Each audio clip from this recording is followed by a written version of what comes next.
그에게 임한 영을 70 장로에게도 임하게 하시니 영이 임하신 때에 그들이 예언을 하다가 다시는 하지 아니하였더라. 아멘. 민수기 11장 10절부터 25절까지 본문입니다. 내 말이 내게 응하는 여부를 보리라. 내 말이 내게 응하는 여부를 보리라. 말씀의 제목입니다. 23절에 나와 있습니다. 23절 말씀 보시면 여호와께서 모세에게 이르시되 여호와의 손이 짧으냐 내가 이제 내 말이 내게 응하는 여부를 보리라 라고 증거하고 있습니다. 자, 내 말이 너한테 응하게 될 것이다. 그것을 보게 될 것이다. 자, 이렇게 말씀하고 있는데요. 왜 이런 말을 주셨을까? 본문의 배경을 간단히 살펴보면 두 가지 일 때문입니다. 첫 번째는 이스라엘 백성들이 악한 말로 불평하고 있죠.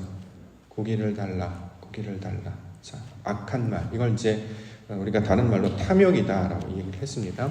하나님께서 하나님의 것을 주시면 이것을 가지고 하나님의 것을 찾고 구하기보다 이걸 이용하여서 자신의 것을 구하는 것. 자, 이렇게 섞여 있는 것. 그래서 여전히 습관과 여전히 자신의 생각 가운데 살아가는 자들. 광야로 나와 이미 하나님의 거룩한 백성이었는데 여전히 옛습관, 애굽의 모습대로 살던 모습을 그대로 보여주고 있었습니다. 그래서 이것을 악한 말로 불평하고 있었기 때문이죠. 자, 악한 말로 불평하는 이 백성들 보시면서 우리 하나님 어떻게 하셨을까요? 막 이랬을까? 아니면 혼나 이랬을까? 자, 이거에 대한 것이 응하는 여부를 보리다. 이 말씀 될 것이고요. 또 다른 하나는 무엇이냐면 이러한 모습들을 보고 모세가 낙심하고 있다는 사실입니다. 백성들이 전처럼 변하지 않았죠. 하나님은 아는 지식을 가르쳐 주었음에도 불구하고 그들의 습관은 여전히 똑같았습니다. 아, 하나님은 그러신 분이구나. 우리에게 마실 것도 주시고 먹을 것도 주시는 분이시구나. 그래, 이제 하나님을 따라 열심히 살아야지 할 것 같은데 그러지 아니하고 여전히 애굽에서 살던 대로 살고 있었습니다. 우리로 적용을 하면 신앙생활을 오래 하면 변할 것 같은데 잘 안 변해요. 신앙적으로 더 열심을 내고 뭔가 다른 것을 하고 소위 말해서 우리가 성장하면 철이 든다라고 말하는 것처럼 신앙에도 철이 든다라는 생각을 저는 합니다. 그러면 어떻게 해요? 자신의 유익만을 구하지 아니하고 다른 것들을 돌아보게 되고 더 나아가 하나님의 것을 하죠. 어렸을 때는 내 거 했던 사람들이 시간이 좀 지나면 내 것이 아니라 하나님의 것. 그래서 나누고 또 깊이 있게 이런 것들 다루고 그렇게 성장하면 얼마나 좋겠습니까? 목회 현장도 똑같죠. 목회 열심히 해서 사람들이 변화되는 걸 보면 얼마나 기쁘고 행복하겠습니까? 근데 이스라엘 백성들이 변하지 않았다는 것처럼 이렇게 변하지 않았습니다. 그 모습을 보던 모세도 낙심했던 것 같습니다. 왜 나한테 이렇게 힘든 일을 맡기십니까? 저들은 변하지 않습니다. 왜 나 혼자만 힘들게 합니까? 이렇게 낙심하고 다른 말로 하면 모세도 불평을 한 상황이 되겠죠. 자, 이러한 상황에 대해서 우리 하나님은 어떻게 대응하셨을까? 어떻게 역사하셨을까? 자, 이것에 관한 여부를 너희가 볼게 될 것이다. 자, 이렇게 설명하고 있습니다. 자, 그 두 가지 관점을 통해서 하나님께서 어떻게 이스라엘 백성과 모세를 다루시는가를 살펴보심으로 우리 하나님은 어떤 역사를 베푸시는지를 우리에게도 함께 적용해 나가기 원합니다. 자, 첫 번째는 모세에게 먼저 했던 일을 한번 살펴볼까요? 모세가 낙심했단 말이죠. 하나님, 이거 힘들어 죽겠습니다. 저들은 변하지 않고 나는 똑같은 일을 매번 반복해야 합니다. 언제까지 이 일을 감당해야 되겠습니까? 힘듭니다. 라고 했더니 하나님께서는 어떻게 하시냐면 계속해서 말씀을 공급하시고 영을 보내주셨다. 자, 이렇게 설명하고 있습니다. 민수기 11장 16절과 17절 말씀드렸습니다. 16절과 17절 보시면 여호와께서 모세에게 이르시되 이스라엘 노인 중에 내가 알기로 백성의 장로와 백지도자가 될 만한 자 70명을 모아 내게 데리고 와 회막에 이르러 거기서 너와 함께 서게 하라. 내가 강림하여 거기서 너와 말하고 내게 임한 영을 그들에게도 임하게 하리니 그들이 너와 함께 백성의 짐을 담당하고 너 혼자 담당하지 아니하리라. 이제 결론은 뭐냐면 영을 내려주셨다로 이제 결론을 내게 되겠죠. 자, 우리가 낙심하게 되고 힘들어하게 되고 절망하게 되는 이유가 뭐냐? 바로 시선이 흐트러지기 때문이죠. 무리를 걸었던 예수님을 따라 베드로도 나도 걷게 해주십시오라고 했더니 정말 베드로도 무리를 걸었어요. 그러나 좀 있다가 물에 빠지게 되죠. 그랬더니 의심하느냐, 왜 나를 주목하지 아니하고 내가 바닷물을 걷다니. 그래서 나중에 모세가 물에 빠져가는 거 보이지 않습니까? 모세의 역할은 하나님께 시선을 두고 그가 하실 일을 기대해야 되는데, 그렇죠?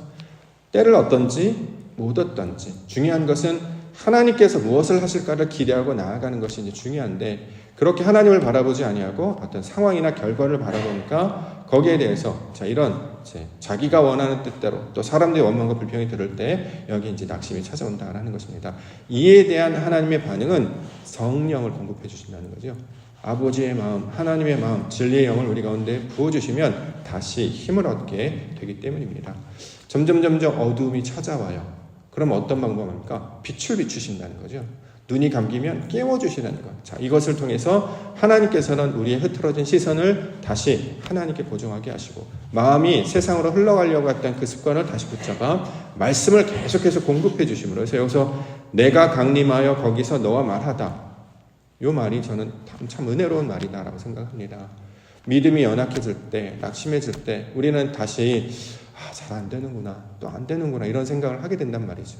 그러면 자꾸 사람들이 왜 저러나 이렇게 본단 말이에요. 그런데 하나님께서 말씀을 또 공급해 주시면 또 새로운 도전이 생깁니다. 하나님의 말씀은 살아있어서 양식으로 우리가 날마다 먹게 되면 그러한가 해서 또 생각하게 되고 또 생각하게 되고, 사실은 신앙 가운데 절망이 말씀이 끊어지는 상황이잖아요. 시편의 다윗의 이 기도 제목들을 쭉 살펴보면 하나님의 말씀이 없어서 굉장히 답답해하는 것을 고백을 합니다.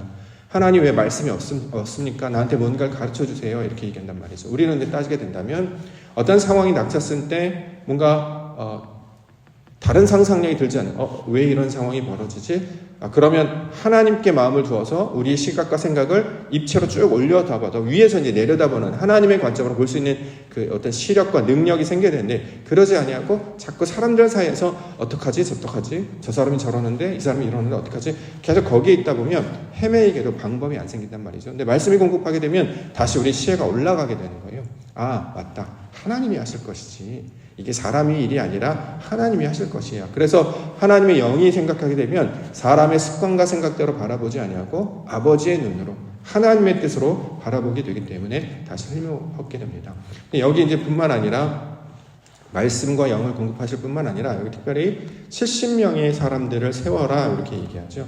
요걸 이제 장로 또는 이제 지도자라고 이제 번역을 하고 있는데요. 70, 이제 보통 성경에서 이제 완전수라고 해서 7과 10이 결합된 모양입니다. 이게 70이에요.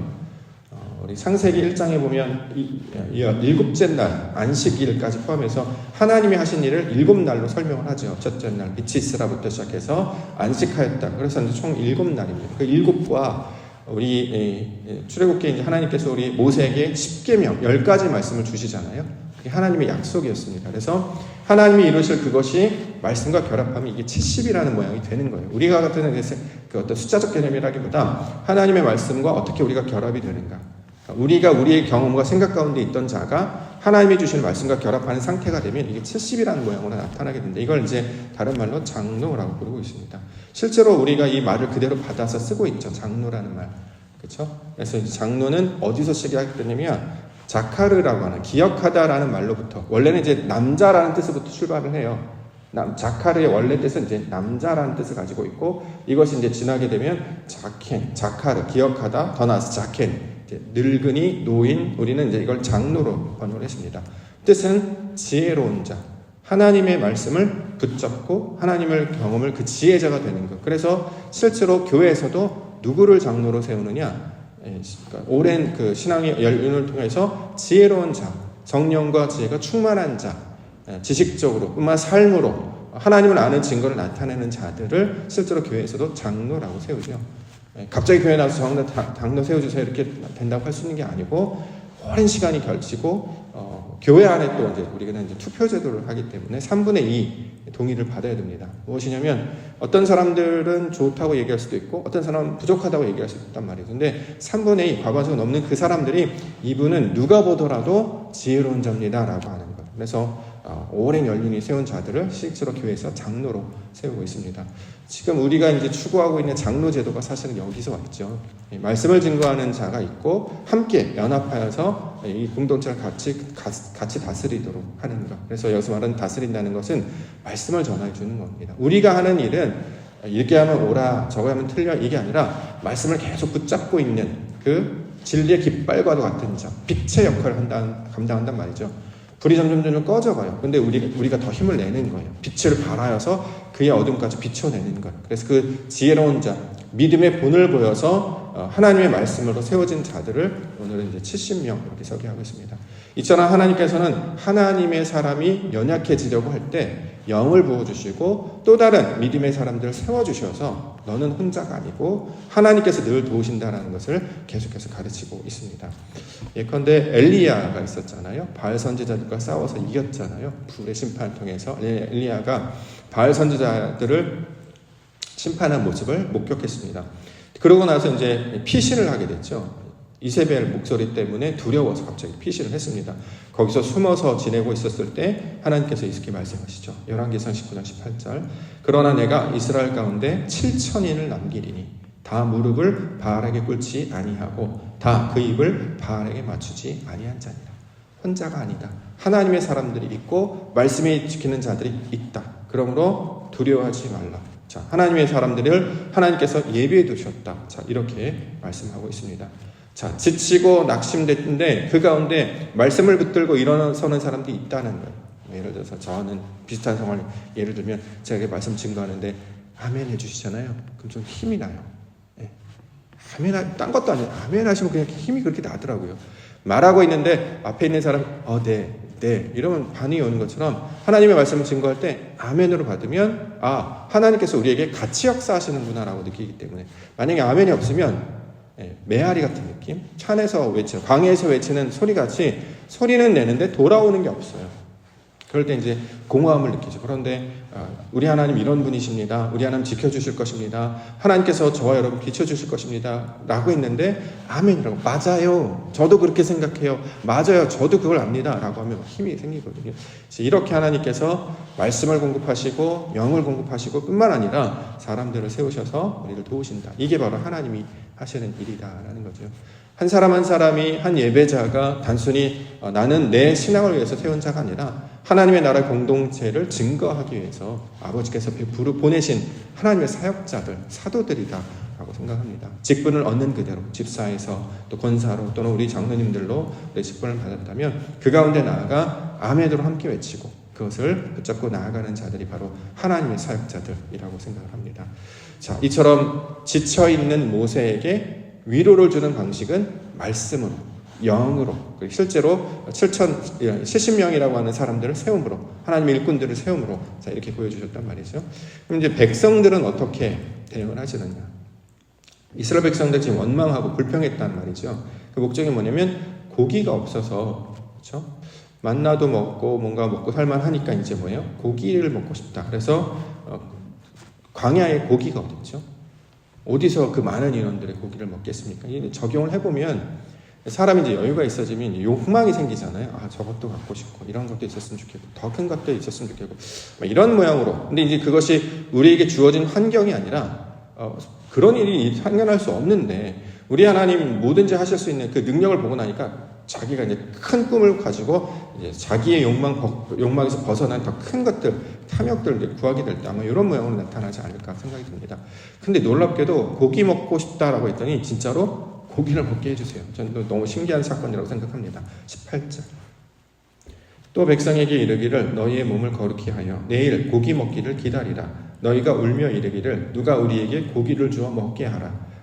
애굽에 있을 때가 우리에게 좋았다는 말이 여호와께 들렸으므로 여호와께서 너희에게 고기를 주어 먹게 하실 것이다. 고기가 먹고 싶다 그랬더니 우리 하나님 정말 고기를 먹게 하신다라는 거죠. 어떻게 할지는 모르겠어요. 어디에 고기가 있다는 것이지 이제 우리가 보겠습니다만 이제 매출하게 날라들어서 사람들이 고기를 먹었다는 거 아니겠습니까? 한 번 먹은 것도 아니고 한 달 내내. 그래서 냄새 맡기도 싫을 정도로 아주 그냥 차고 넘칠 정도로 이렇게 했단 말이죠. 이걸 보면서 이제 믿음이 연약한 자, 이제 어린아이의 신앙과 좀 비슷하다라는 생각이 들어요. 직접 체험하지 않으면, 몸으로 겪어내지 않으면, 그래도 우리 가운데 욕망이라는 것이 있는데 그 욕망이 무조건 잘못됐다고 얘기하지 않고 하나님께서 일부분 것들을 채워가신단 말이죠. 그 과정을 통해 우리 하나님은 능력이 없어서 하지 못하는 것이 아니야. 여기 보면 손이 짧으냐 이런 말이 나오는 것처럼 능력이 없어서 하지 않는 것이 아니라 하나님의 의도와 뜻이 있음을 우리 가운데 보여주고 있다라는 것이죠. 그래서 실제로 고기를 먹게 하시는 일을 우리 가운데 보여주고 있습니다. 다만 이것이 이제 계속 공급되는 건 아니고 우리가 알다시피 한 달 이후에 끊기게 됩니다. 그 이유는 뭐냐면 이 고기를 주셨던 목적이 무엇인지를 깨닫지 못한다면 그것이 이제 끊어지는 거예요. 예를 들어서 만나와 똑같은 모양이거든요. 하늘에서 내리는 모양이 뭔지를 몰라서 사람들이 이것이 무엇이냐라고 해서 만나라고 불렀다는 거예요. 근데 사람들은 그걸 육신을 먹는 걸로만 생각했는데 나중에 신약에 보니까 예수님께서 사도 바울도 이것은 생명의 떡으로 말씀을 먹는 걸 가리키는 것이었다. 그러므로 예수 그리스도가 주시는 그 복음의 말씀을 먹을 때에 영이 살아나게 될 것이다. 자, 이렇게 이야기한단 말이죠. 근데 고기도 똑같은 개념입니다. 고기를 문자적으로 보면 이건 이제 헬라식 관점이라고 이야기하는데 헬라식 관점을 그냥 그대로 보면 고기는 말 그대로 미트, 영어로만 미트, 고기가 되겠죠. 육신의 필요를 채우는 것이 고기가 될 것입니다. 그런데 이걸 히브리식 관점으로 보면 성경에서 말하는 이 고기는 뭐냐면 복음을 의미해요. 나중에 우리가 이제 상징적인 의미는 잘 알지 못하기 때문에 고기를 먹게 했다는 고기 먹었다라는데 실제로 고기는 하나님의 말씀, 이거 바사르라고 이제 고기를 히브리어로 바사르라고 하는데 복음도 바사르라고 합니다. 똑같은 발음입니다. 그래서 자, 무슨 뜻이냐면 우리의 필요를 채우시는 것들이 나타날 때가 있어요. 예를 들어서 우리에게 뭐가 필요하다, 뭐 물질이든 건강이든 어떤 구하는 것도 있잖아요. 근데 이게 응답될 때가 있단 말이죠. 그럼 뭘 기억해야 되냐? 이것을 주시는 분이 하나님이시구나. 그걸 기억해야 된단 말이죠. 그러면 이제 그 의미를 알았기 때문에 더 이상 공급되지 않아요. 왜요? 그게 없어도 하나님을 기억하니까. 이전에는 먹을 게 있어야지만 하나님이 있는지 없는지 알겠어요. 마치 도마와 같다라는 거죠. 내가 눈으로 직접 보지 않으면 난 믿지 않을게요. 어떻게 믿음도 없느냐? 그렇게 하는 것이 아니라 직접 보여주셨단 말이죠. 손과 옆구리를 만져보라. 그리고 이제 믿음 있는 자가 되라. 그래서 나의 주님, 나의 하나님인 걸 알게 되게 하시는 거죠. 자, 이처럼 주님께서는 우리 육신의 필요도 실제로 채우시는 분이심을 성경을 이야기하고 있습니다. 그러니까 막연하게 개념적인 정신적인 위로와 만족에서 끝나는 것이 아니라 우리가 필요할 때 그 필요를 채우신단 말이에요. 그래서 실제로 공급하실 때가 있습니다. 왜 그렇게 하느냐? 그들의 믿음이 자라가게 하실 수 있도록. 아이에게 먹을 걸 사주는 이유는 엄마 아빠는 너에게 필요한 모든 것들을 공급하는 자야. 그래서 다음부터 필요한 것이 있어? 그럼 엄마 아빠한테 달라고 해. 이걸 기도라고 하잖아요. 그럼 아이가 커서 어렸을 때 먹었던 젤리 사주세요 그러지 않아요. 이제 더 이상 아이가 성장하면 다른 것들을 구하게 된단 말이죠. 자, 이렇게 우리의 필요를 공급하시는 하나님께서 자, 오늘 이스라엘의 백성과 모세를 어떻게 대응해 나아가시는지를 보여주셨단 말이에요. 우리도 똑같게 하나님께서 우리를 다루시는 건 알겠습니까? 낙심하는 자에게는 성령을, 말씀을 돕는 자를, 물질이 필요하고 먹을 것이 필요한 자들, 실제로 먹을 것들을, 물질들 채우신단 말이죠. 그래서 신약 초대교회 가운데 보면 물질로 실제로 구제하는 사건들이 벌어져요. 밭을 막 내놓고 자신의 필요를 막 갖다 놓고, 왜 그게 없어도 살 수 있지만 그렇게 함으로써 하나님께서 그 가운데 원망이 없는, 그래서 모든 교회가 풍족한 상태를 만드시는 일을 우리 가운데 보여주셨습니다. 우리 하나님 놀라운 사건으로 우리를 다시 한번 채워주실 줄 믿습니다. 그 말씀 들고 오늘도 하나님의 나라가 뜻을 구할 뿐만 아니라 우리 하나님은 우리에게 필요한 모든 것들을 공급하시는 사랑과 은혜의 하나님인 줄 믿습니다. 이 과정을 통해서 믿음이 더욱 견고하게 하시고 하나님을 더욱 알아가게 하여 주시옵소서. 애타고 변함이 없고 그 답답한 자들을 포기하지 않으시고 끝까지 사랑하여 주시는 그 하나님의 은혜를 생각하시면서 오늘도 하나님의 나라와 뜻을 구하시고 또 필요한 것들 하나님 허락하여 주시옵소서. 이렇게 간구하며 기도 가운데 나아가는 기도의 시간 되시기를 주의 이름으로 간절히 축원합니다. 기도하겠습니다.